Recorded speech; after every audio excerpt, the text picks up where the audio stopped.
Kali ini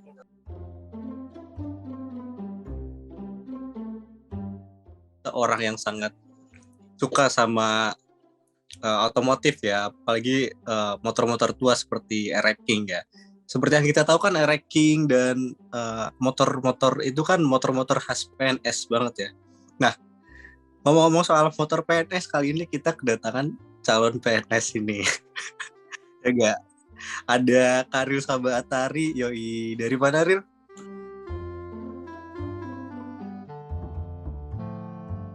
Saya dari Balai Perawatan Perkereta-apian, Ngerombo. Balai Ngerombo. Ya. Jadi udah berapa lama nih jadi kerja sebagai ASN?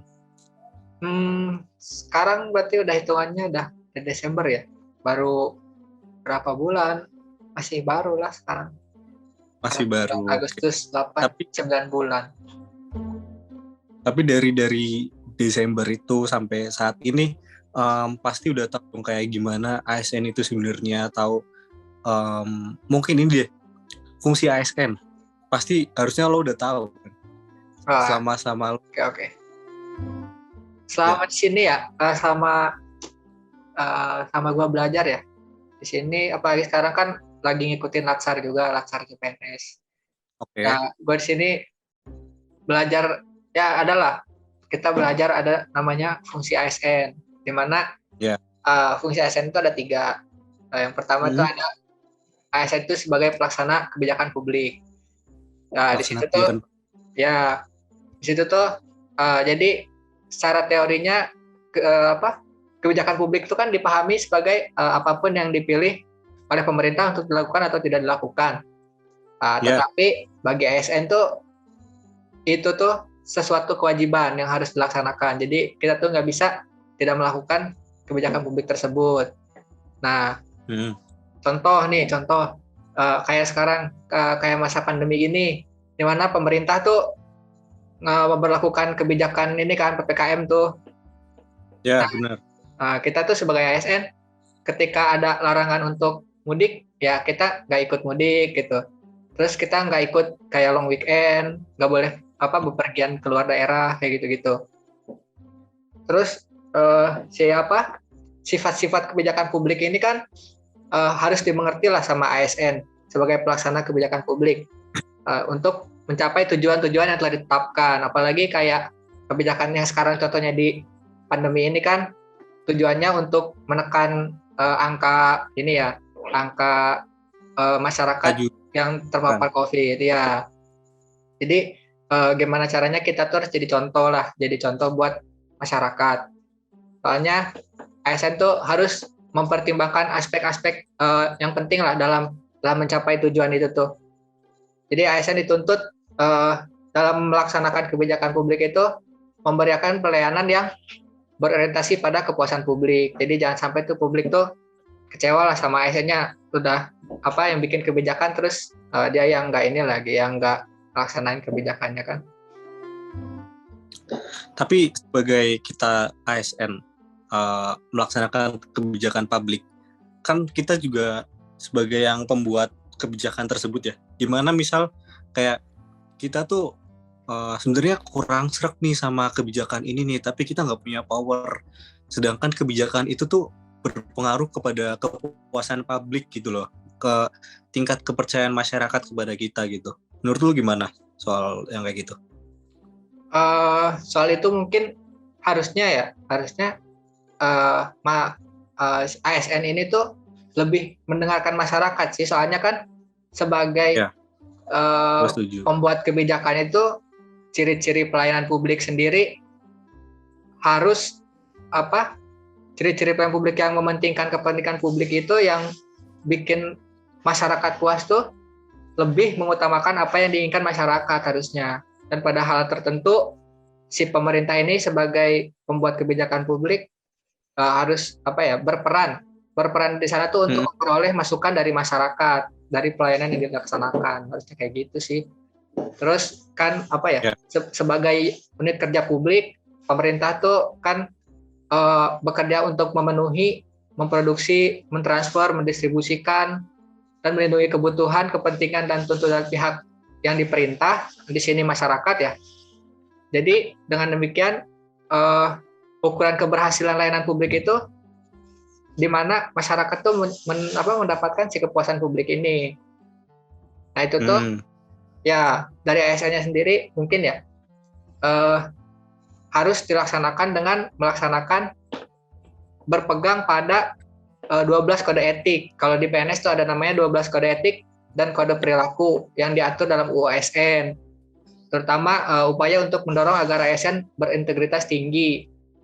Nah, tujuan dari itu semua kan untuk mengaktualisasikan wawasan kebangsaan dan jiwa nasionalisme dalam menjalankan profesinya sebagai pelayan publik. Tuh. Ya. Berarti ketika publik puas dengan pelayanan atau servis yang kita berikan dengan kebijakan kita, maka ini ya nggak bakal ada mural-mural yang dihapus ya. Oh. Waduh. Iya juga sih. Itu jadi mungkin itu ketika itu parah sih sebenarnya.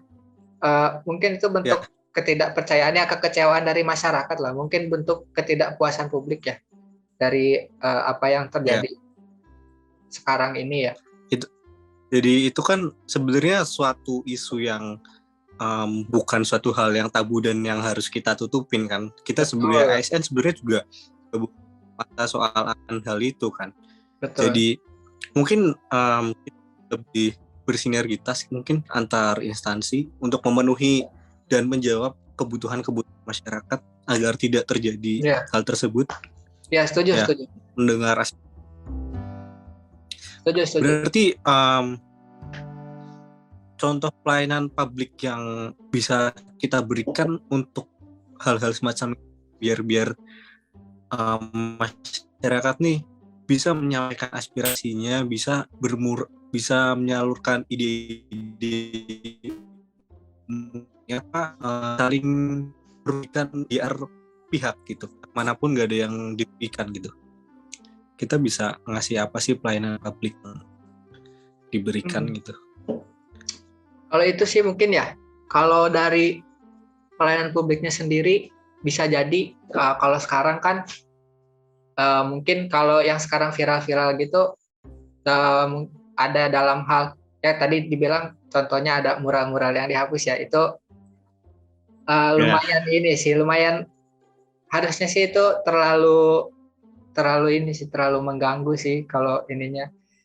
Cuman dari segi ininya ya, dari sebagai pelayan publik sendiri, di luar dari aspirasi itu mungkin ada dari masyarakat sendiri yang harus dipahami lah oleh masyarakat sendiri. Contohnya di fungsi ASN yang kedua ini kan ada namanya, jadi fungsinya tuh ASN berorientasi pada kepentingan publik. Jadi ASN ini berposisinya sebagai pelayan publik nih. Nah, karena sebelumnya di fungsi pertama itu ASN itu yang wajib menjalankan kebijakan juga, di sini harus melayani publik juga. Nah, berarti si ASN ini tuh harus harus berjalan secara kontinu gitu. Dia harus jalanin dua fungsi yang benar-benar, yang satu menjadi contoh dan harus melayani juga kepada masyarakat. Di luar dari menerima aspirasi masyarakat sendiri, kalau gue pribadi ya, contohnya mungkin dari sekarang yang di masa pandemi kayak gini ya, apalagi kayak pas dikasih PPKM ini kan banyak masyarakat tuh yang dari pelayanan publik merasa kecewa karena sebelum-sebelumnya tuh ada kayak contoh si pelayanan publiknya ini dirasa kurang maksimal. Katanya PPKM tuh mau ada pembagian bansos dan gitu-gitu kan.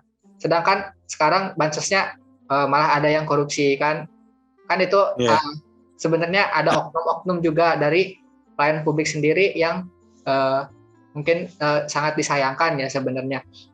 Cuman di samping itu sebetulnya ketika pembagian wujud dari wujud dari pelayanan publiknya ini kadang-kadang nggak kerasa juga sama masyarakat. Jadi kayak bantuan bansos ini kan nggak mungkin nggak semuanya dikorup ya.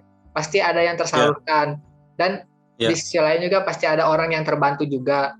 Mungkin emang nggak merata dan nggak mudah merata ke semua orang. Tapi kan yang namanya berproses ya, dan kita juga pasti terus bekerja dengan maksimal lah untuk melayani masyarakat pastinya. Cuman kan itu dicoreng oleh oknum-oknum yang ya mungkin tidak berintegritas lah bahasanya ya.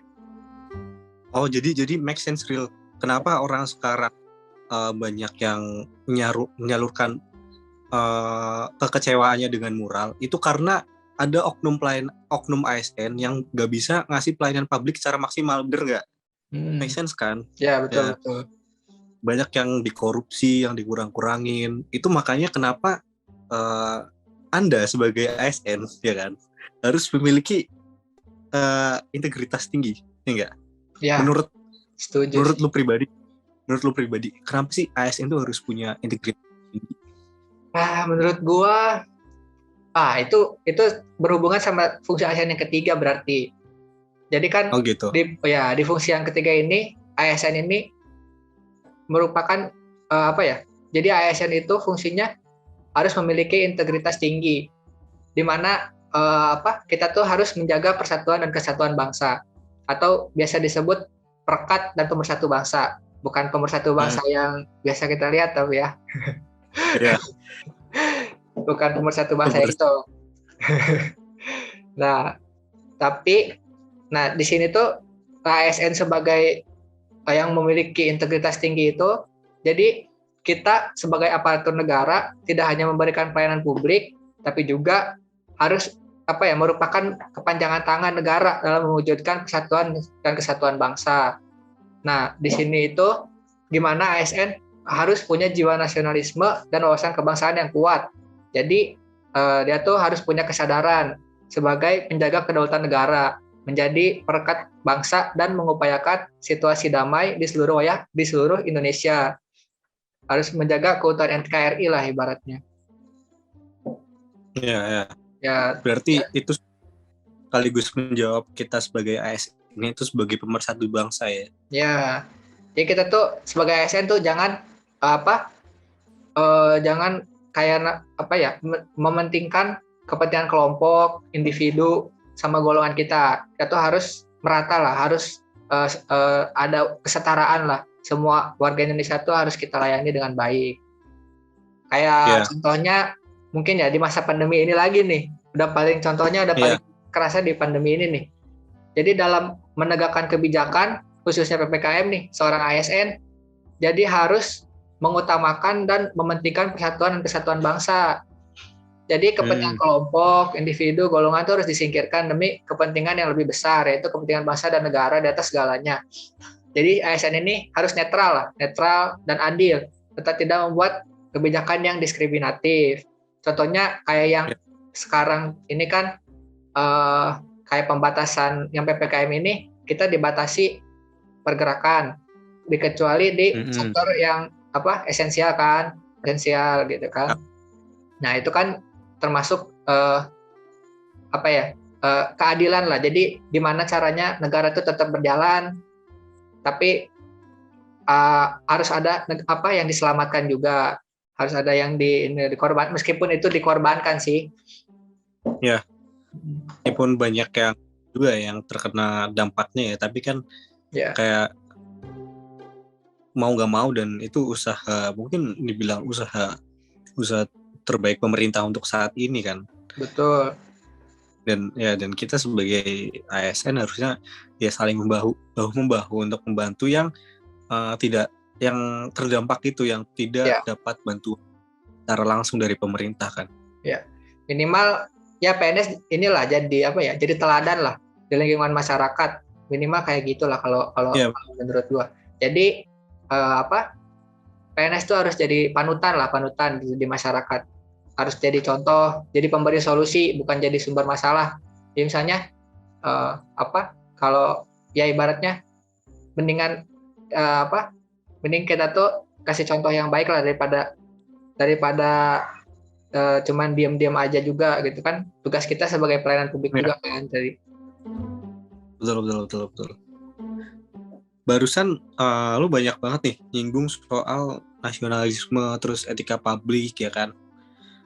Itu apa sih hubungan di antara dua itu di masa kini? Korelasi duanya itu?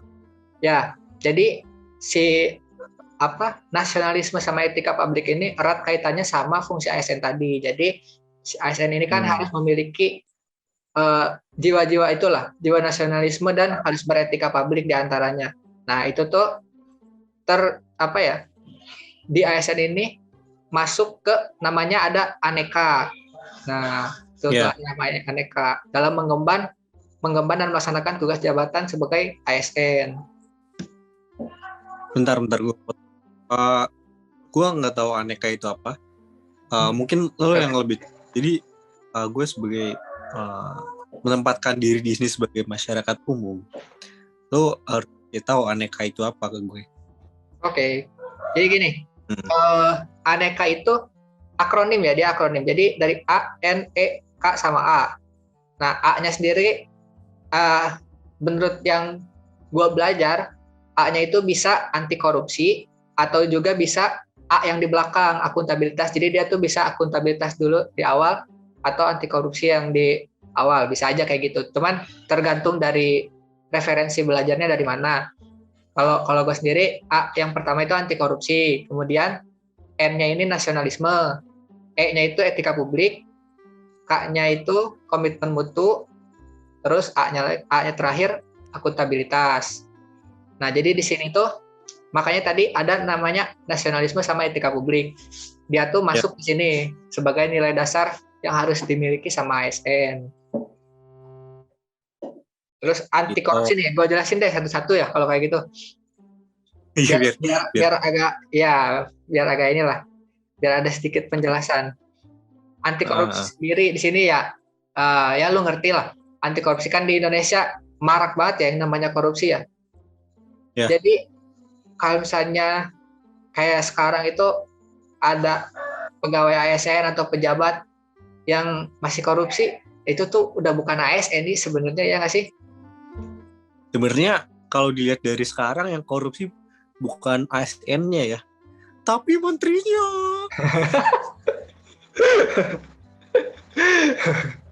Ya gimana ya? Maksudnya kan iya. Sekarang kan lagi mostly kan. Jadi si korupsi ini kan terjadi ketika kita tidak memiliki nilai-nilai anti korupsi yang kuat di dalam diri kita, gitu kan? Ya, mungkin ini. Makanya lu pelajari.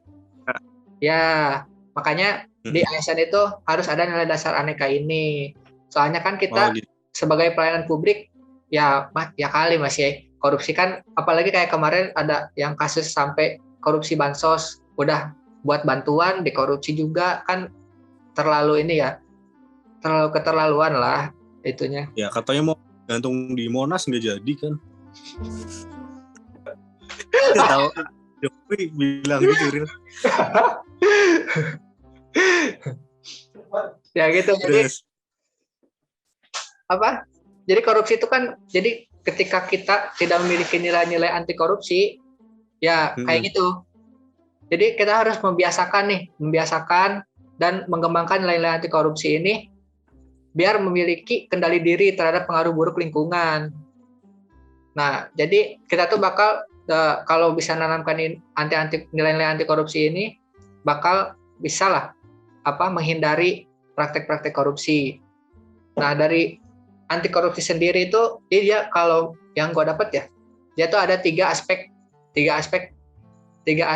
dalam nilai-nilai anti korupsi. Nah, yang pertama itu ada namanya aspek inti. Jadi inti utamanya itu dari anti korupsi ada yang pertama jujur. Jujur tuh. Terus yang kedua disiplin. Nah, yang ketiga tanggung jawab. Jadi ini yang paling inti nih dari nilai-nilai anti korupsi.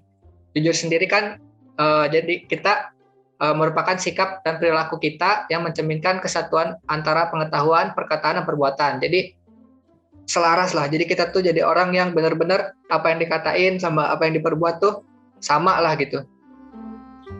Jadi kita tuh tahu lah. Ya, nggak omdo. Jadi kita tahu apa yang benar, terus mengatakan dan melakukan apa yang benar gitu. Soalnya kan orang yang jujur tuh orang yang dapat dipercaya, ya nggak sih? Ya pasti ya. Orang-orang yang jujur tuh orang yang dapat dipercaya. Terus lurus hati, nggak berbohong. Terus sama nggak akan apa ya? Nggak akan melakukan kecurangan. Contoh nih, kalau dari jujur sendiri ya. Jadi ketika kita misalnya di kantor ngerusak peralatan kerja nih.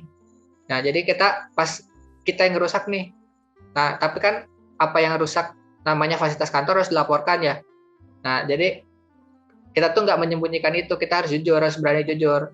Kalau kejadiannya kayak gimana, harus ceritain, jangan ada yang disembunyiin. Kayak gitu. Terus dari disiplin sendiri, ada yang kedua disiplin ini, jadi kebiasaan dan tindakan yang konsisten terhadap segala bentuk peraturan atau tata tertib yang berlaku. Jadi contohnya ya kayak kita diatur di kantor jam 7 atau jam paling telat jam 8 udah masuk kantor, ya kita jangan sampai melanggar itu. Kita harus disiplin dalam menegakkan aturan itulah. Jangan sampai melanggar aturan. Dan yang ketiga itu intinya dari anti korupsi ini ada tanggung jawab, yang dimana merupakan ya sikap dan perilaku seseorang dalam melaksanakan tugas dan kewajibannya.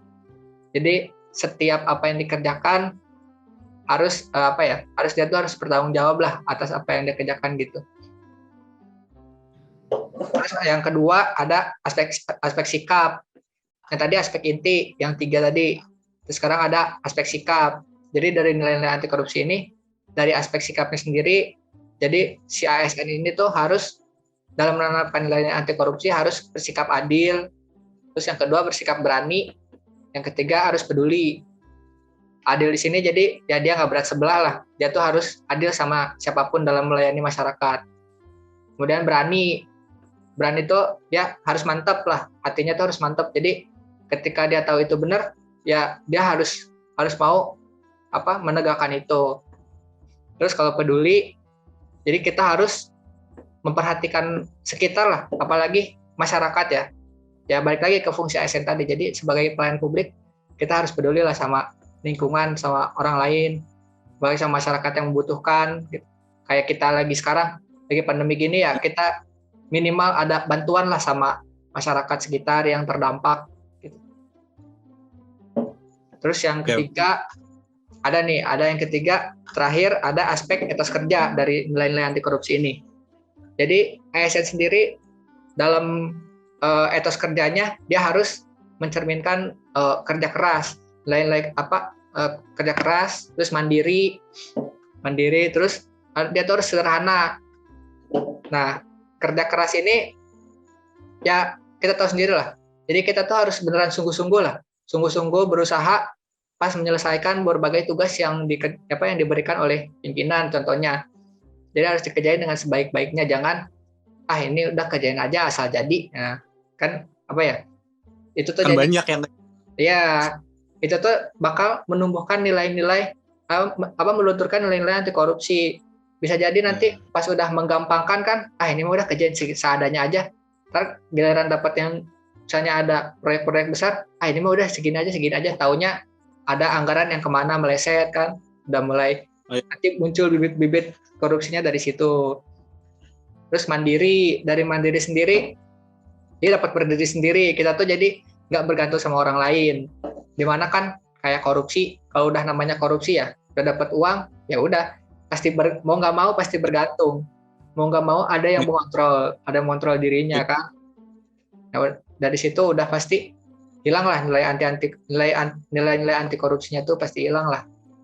Terus yang terakhir sederhana ini ya mungkin ya tercermin dari ya kita tahu sendiri lah PNS kan penghasilannya ya kalau dibilang ya cukup lah, kalau sekarang cukup ya. Dengan kayak gitu kita tuh harus punya gaya hidup yang sederhana lah ya. Aduh, gue merasa waduh, Anda kan bukan ASN.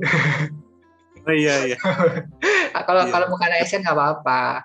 Kecuali Iya, kecuali Anda tuh ya seorang ASN mungkin cuman punya penghasilan lain atau punya usaha keluarga kan. Bisa jadi, kan? iya benar. Tapi kan ya itu kita jadi ASN tuh harus mencerminkan perilaku ya gaya hidup sederhana lah. Jadi kita contohnya ya, tapi bukan dalam gaya hidup aja sih sebenarnya. Jadi kayak sederhana tuh kayak kita di kantor nih. Kan di kantor tuh ada kayak fasilitas-fasilitas kantor tuh. Kayak ada kendaraan kayak gitu-gitu. Dapat kendaraan.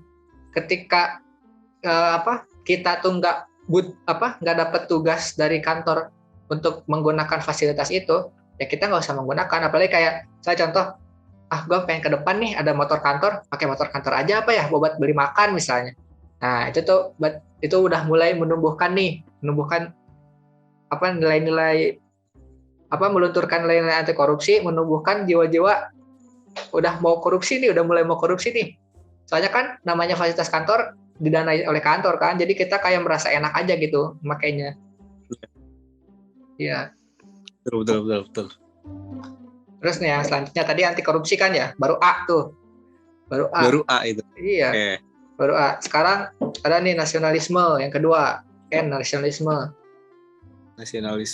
Ya, di mana tadi kan banyak disebut ya nasionalisme sama etika publik kan, yang N sama E ini banyak lah di fungsi ASN tuh sering disebut lah. Soalnya bisa jadi ini tuh dasar paling utama lah dari apa yang harus dimiliki sama ASN sendiri. Soalnya kan nasionalisme ini pada hakikatnya untuk kepentingan dan kesejahteraan bersama ya. Soalnya nasionalisme ini kan menentang segala bentuk penindasan terhadap pihak lain, baik itu orang per orang, kelompok-kelompok dalam masyarakat maupun suatu bangsa. Jadi nasionalisme kalau kita udah ada jiwa nasionalisme, jadi nggak membeda-bedakan suku, agama atau ras lah gitu. Jadi kita tuh beneran bangsa Indonesia gitu. Terus kan inti dari nasionalisme ini kan Pancasila ya. Jadi seorang ASN tuh harusnya mampu mengaktualisasikan Pancasila, di mana kan Pancasila dasar negara kita ya. Udah dari sejak kita lahir tuh di Indonesia ya, kita harus punya Pancasila ini sebenarnya. Nggak cuma ASN sih sebenarnya. Jadi dengan Pancasila ini sebagai dasar nasionalisme, kita tuh sebagai ASN ya harus melaksanakan implementasi dari butir-butir Pancasila tuh yang udah dirumuskan oleh pahlawan-pahlawan terdahulu, oleh orang-orang terdahulu yang membangun bangsa ini. Soalnya kan itu tuh sebagai ya dasar negara kita. Jadi mau nggak mau kita tuh harus berjiwa seperti itu dan harus melaksanakan itu demi keutuhan bangsa. Contohnya nih, sifat nasionalisme ini kan kayak kita tuh jadi harus menunjukkan jiwa patriotisme. Contohnya kayak kita dukung Indonesia, kalau lagi kemarin tuh kayak badminton, kita harus dukung Indonesia itu sebagai wujud nasionalisme juga. Wujud nasionalisme yang itulah, yang sangat sebenarnya harusnya kita ikut bangga lah dengan lihat kayak gitu, apalagi juara kan. Ya, benar. Ya, itu contoh kecil lah dari nasionalisme. Soalnya kan dalam nasionalisme tuh nilai-nilai yang terkandungnya ya dari Pancasila ini. Jadi dia ada nilai ketuhanan, ada nilai kemanusiaan, terus ada nilai persatuan dan kesatuan, ada nilai kerakyatan, terus ada nilai kemerdekaan, sama ada nilai-nilai disiplin tuh dalamnya. Ya, semua nilai-nilai itu ya diamalkannya, diimplementasikan dalam kehidupan sehari-hari. Kalau bisa sih ya pasti mengikuti dari butir-butir Pancasila sih biasanya. Jadi itu tuh merupakan ya pedoman bangsa Indonesia lah dalam bernegara lah. Pedoman berperilaku juga ya. Ya benar. Soalnya kan ya itu tuh merupakan pedoman terbaik lah yang dirumuskan oleh pendahulu. Dan menariknya nasionalisme ini harusnya nggak cuma kita aja loh yang sadar loh, kayak masyarakat lain pun harusnya sadar akan hal ini gitu. Betul. Soalnya kalau nasional itu udah mulai berkurang, perpecahan di Indonesia itu potensi banget kan. Benar. Apalagi kan kita ya beragam ya kan. Kita tuh bangsa yang beneran beragam lah, berbagai suku, ras, agama gitu. Kayak di Arab aja cuma beberapa suku bisa pecah kayak gitu ya, kan, kayak di Afghanistan. Indonesia berapa banyak suku? Benar. Berapa banyak? Harusnya lebih mudah dari itu, bisa lebih parah dari itu, benar. Ya itulah, ya syukurnya ya semoga Indonesia tuh selalu damai lah, selalu menjadi negara yang damai lah ya, dengan jiwa-jiwa nasionalisme yang tertanam di masyarakat. Semoga tidak tercoreng lah jiwa-jiwa ini tuh. Terus yang selanjutnya nih, udah kita lanjut ke E. Lanjut ke E, oke. Ya, yang E ini kan etika publik nih. Nah, ini tadi sama kayak si nasionalisme tercantum tuh di fungsi-fungsi ASN. Sebenarnya semua juga tercantum sih, cuman nggak semua disebutin. Jadi ada anti korupsi segala kan nggak disebutin di fungsi ASN. Jadi etika publik ini dia merupakan refleksi tentang standar atau norma yang menentukan baik atau buruk, benar atau salah perilaku, tindakan dan keputusan untuk mengarahkan kebijakan publik dalam rangka menjalankan tanggung jawab pelayanan publik. Nah, itu jadi bukan cuma etika umum, tapi juga ada etika pemerintahan di dalamnya. Jadi kita tuh di sini di mana kita dalam melakukan bela negara harus menjunjung tinggi etika. Tapi di samping itu juga harus menjunjung tinggi, menghargai dan menghormati serta menyerahkan diri kepada Tuhan. Jadi kita tuh harus benar-benar sadar dalam beretika lah gitu. Sadar beretika. Soalnya di dalam etika publik ini ada beberapa hal yang perlu diperhatikan dalam mengambil kebijakan-kebijakan publik, contohnya, atau merumuskan kebijakan publik. Yaitu dalam merancang kebijakan publik tidak boleh merugikan masyarakat. Balik lagi ke tadi kan yang sebagai di fungsi ASN di awal tuh. Jadi kita tuh nggak boleh merugikan masyarakat, tapi harus menjawab tuntutan dan kebutuhan masyarakat. Jadi dalam etika publik ini harus dibangun suasana batin untuk rela berkorban demi kepentingan, kebutuhan dan tuntutan masyarakat. Contoh nih, lagi-lagi contoh di pandemi ini tuh pasti banyak lah yang bisa diambil sebenarnya hikmahnya ya. Contohnya di pandemi ini, jadi di samping kebijakan pemberlakuan PPKM ini nih, pembatasan kegiatan masyarakat, mungkin sekarang ya udah mulai nggak diperpanjang lagi ya. Ya semoga segera selesai sih ya. Semoga segera sembuh lagi negeri ini kan. PPKM ini kan kerasa banget tuh dampaknya, apalagi sama ekonomi masyarakat ya. Awalnya masyarakat yang menengah ke bawah mungkin merasa ini tuh sangat menyulitkan lah gitu. Apalagi yang kerjanya yang bukan kerja yang di sektor-sektor esensial kan. Jadi mereka ada yang harus dirumahkan kan, mereka jadi nggak ada penghasilan kan. Nah di sini tuh kan bentuk etika publiknya dengan melayani publik. Pemerintah tuh melayani publik dengan menyalurkan berbagai jenis bansos, baik berbentuk tunai atau non tunai untuk meringankan beban masyarakat kan, kayak gitu ya sekarang. Harusnya sih kayak gitu sih ya, harusnya kayak gitu. Ya kalau nggak dikorupsi, benar. Jadi bansos itu kan banyak ya. Jadi bansos yang diberikan selama PPKM itu kemarin bisa dari diskon tarif listrik, bisa bantuan untuk pelaku UMKM. UMKM kan jadi ya dinaikkan lah, harus dinaikkan, maksudnya dipromosikan lah UMKM tuh. Jadi kita harus dimana cinta sama produk lokal lah gitu ya. Terus sampai bantuannya langsung tunai kan ada tuh.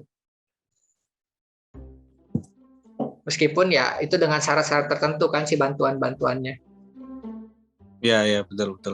Terus ya ini dalam beretika publik ini ASN ini berdasar pada Undang-Undang ASN, yaitu Undang-Undang Nomor 5 Tahun 2014 tentang ASN. Di mana yang tadi di atas disebutin, jadi ASN itu harus memiliki 15 nilai-nilai dasar etika publik. Sama ada namanya 12 kode etik dan perilaku sesuai dengan di pasal 5-nya, di pasal selanjutnya. Situ tuh udah disebutkan bagaimana menjadi ASN yang baik lah, yang beretika gitu. Jadi sebagai pegawai pemerintah itu, ASN harus menghindari konflik kepentingan dalam melaksanakan tugasnya. Karena konflik kepentingan ini akan mengakibatkan penyalahgunaan kekuasaan nih. Jadi kita tuh jadi hilang etika nih kalau udah ada konflik kepentingan. Maka ada penyalahgunaan kekuasaan, pengerahan sumber daya publik yang kurang optimal, serta peningkatan kesejahteraan rakyat yang jadi terabaikan. Ini juga nih berarti real. Sorry, Sumia nih. Ini juga harus didengarkan untuk Anda ASN yang masih punya kepentingan pribadi. Nah, itu. Buatan benar. Soalnya kan, ya contohnya kayak inilah, sekarang yang korupsi. Kan kalau di bahasa ininya, korupsi itu mungkin awalnya aji mumpung lah kalau bilangnya ya. Iya, sekali-kali kan gitu. Iya, kurang-kurang lebih, mumpung ada kesempatan kapan lagi kan ya. Kayak gitu kan. Iya. Awal-awalnya pasti kayak gitu. Kan dari konflik kepentingan. Giliran udah ada kesempatan dikit, boleh coba-coba. Ya, udah susah sih. Sekarang dia tuh udah jadi kayak prinsip atau cara instan orang atau kelompok buat memanfaatkan peluang. Padahal kan ya mungkin ada aji mumpung yang baik ya. Cuman kan dalam konteks ini aji mumpungnya tuh jadi jelek karena dia ngambil kesempatan di mana contoh dia ngambil anggaran bansos gitu-gitu. Itu sadis sih sebenarnya. Ya udah gitu buat bantu orang. Siksa. Ya gitu. Ada aja emang oknum-oknum pejabat pemerintah yang kayak gitu tuh. Ya gimana ya? Kelas menteri itu harusnya latsar dulu nih. Latsar sama atau mungkin mereka tuh ya yang oknum-oknum ini udah lupa kali ya. Udah hilang nilai-nilai ASN-nya, emang udah hilang sih harusnya. Udah nggak ada nilai ASN-nya lagi. Sekarang kita lanjut lagi ke K ya. Yeah. Komitmen mutu. Nah, K ini komitmen mutu. Jadi si ASN ini tuh harus punya komitmen yang tinggi untuk meningkatkan kualitas atau mutu pelayanan, yaitu harus efektif, efisien, inovatif, dan berorientasi pada mutu. Sebab setiap yang dikerjakan sama ASN ini tuh harus bertanggung jawab terhadap rakyat, jadi terhadap orang banyak gitu. Jadi efektivitas di sini tuh efektivitas dalam mutu pelayanan yang diberikan itu merupakan sejauh mana sebuah organisasi atau lembaga dapat mencapai tujuan yang ditetapkan. Sementara di sisi lain ada nilai efisien yang merupakan jumlah sumber daya yang digunakan untuk mencapai tujuan organisasi. Kemudian ada inovasi, tadi kan disebutkan ada inovasi ya. Di situ ada muncul karena adanya dorongan kebutuhan organisasi atau perusahaan untuk beradaptasi dengan tuntutan perubahan yang terjadi di sekitarnya. Di sisi lain, mutu ini merupakan suatu kondisi dinamis yang berkaitan dengan produk, jasa, manusia, proses, dan lingkungan yang sesuai atau bahkan melebihi harapan konsumen atau pengguna. Begitu. Jadi si ASN ini harus bermutu dalam memberikan pelayanan publik. Betul, setuju. Ya. Yang terakhir nih, kayaknya ada satu poin yang harus lu jelasin lagi nih. Ya, benar. Terakhir nih, ada yang terakhir, akuntabilitas namanya. Jadi di akuntabilitas ini dia punya nilai-nilai yang diantaranya tuh ada nilai kepemimpinan. Contohnya jadi yaitu dia kayak memberi contoh lah. Dari kepemimpinan ini dia seorang ASN ini memberi contoh kepada orang lain, memiliki komitmen yang tinggi dalam melakukan pekerjaan. Terus yang kedua ada nilai transparansi. Jadi si ASN ini harus selalu harus berkomunikasi, bekerja sama dalam meningkatkan akuntabilitas, dalam keputusan-keputusan, dan meningkatkan kepercayaan dan keyakinan kepada pimpinan. Jadi kita tuh harus bisa namanya sharing sama atasan, sama pimpinan gitu, harus sharing gimana biar kita tuh berkembang dan menjadi ASN yang lebih baik lah gitu. Terus ada nilai terus ada lagi selanjutnya ada nilai integritas. Integritas sendiri mungkin berhubungan sama si fungsi ASN yang di atas tadi ya. Jadi dia tuh ada di sini, merupakan kesesuaian antara perkataan dan perbuatan. Jadi apa yang kita buat, nah, apa yang kita buat harus sesuai lah dengan apa yang kita katakan. Jadi kalau kita kayak bikin aturan, ya kita juga harus kayak gitu. Terus ada selanjutnya ada nilai tanggung jawab. Nah, nilai tanggung jawab ini merupakan kewajiban dari individu atau lembaga terhadap setiap tindakan yang telah dilakukan. Kemudian ada nilai keadilan, di mana merupakan landasan utama dari akuntabilitas. Jadi, ya tadi balik lagi, jadi ASN itu harus adil dan netral. Nah, hubungannya sama ke nilai kepercayaan. Jadi, dengan lingkungan yang netral, adil gitu, itu tuh merupakan lingkungan yang akuntabel. Jadi, masyarakat tuh bisa percaya lah sama ASN. Kemudian nilai keseimbangan, di mana akuntabel ini jadi kinerja yang baik harus disertai dengan keseimbangan kapasitas sumber daya dan keahlian yang dimiliki. Jadi harus seimbang lah. Apa yang sekarang dipikirin tuh harus seimbang dengan yang dihasilkan gitu. Jadi nggak tiba-tiba jomplang lah gitu. Banyak permintaannya tapi hasilnya nggak ada gitu. Terus selanjutnya ada nilai kejelasan, di mana nilai kejelasan ini seorang ASN itu harus mengetahui kewenangannya, peran sama tanggung jawabnya, terus harus tahu misi organisasinya, sama dia harus memberi kinerja yang sesuai dengan yang diharapkan organisasi. Oke. Terus yang selanjutnya ada namanya nilai konsistensi, di mana dari semuanya ini dikunci oleh nilai konsistensi, di mana harus menjamin stabilitas untuk mencapai lingkungan yang akuntabel gitu. Gitu. Oh, tapi sekarang ini tingkat kepercayaan publik kepada pemerintah, berarti kan kepada ASN ya, itu yang kurang. Berarti kan sebenarnya kita dapat melihat jelas kan kalau pelayanan publik yang diberikan ASN saat ini kan kurang, ya nggak sih? Makanya menurut gue apa yang lo lakuin sekarang ini di Latsar ini sebenarnya penting biar